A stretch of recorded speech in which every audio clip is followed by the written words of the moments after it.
El Club Natació Lleida té una bona base de gimnàstica rítmica, dos nivells d'entrenament que divideixen entre els escolars i els federats, que pot arribar a entrenar 13 o 14 hores a la setmana. El club ja té algun títol nacional, però el principal és potenciar i seguir apostant per aquest esport.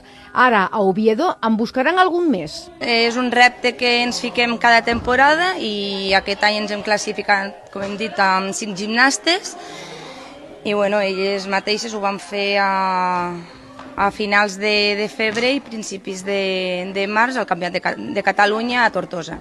Totes les gimnastes han fet una bona feina i realment han fet un bon treball, però sí que és veritat que una d'elles, que és l'Ariadna Piqué, és el seu quart campionat d'Espanya i hi ha 3 títols nacionals anteriors. L'Ariadna té molts bons resultats al campionat d'Espanya. Les expectatives realment les tenim potser més amb ella. Les altres també estan fent molt bona feina i esperem que també facin un bon resultat, almenys a nivell de la comunitat catalana. Doncs amb moltes ganes, ja després de mesos treballant i entrenant per a poder ensenyar la feina i disfrutar d'aquest campionat d'Espanya, que al final és un premi. El Campionat d'Espanya de Gimnàstica Rítmica es fa fins diumenge a Oviedo, una ciutat que enguany ha estat declarada Ciutat Europea de l'Esport.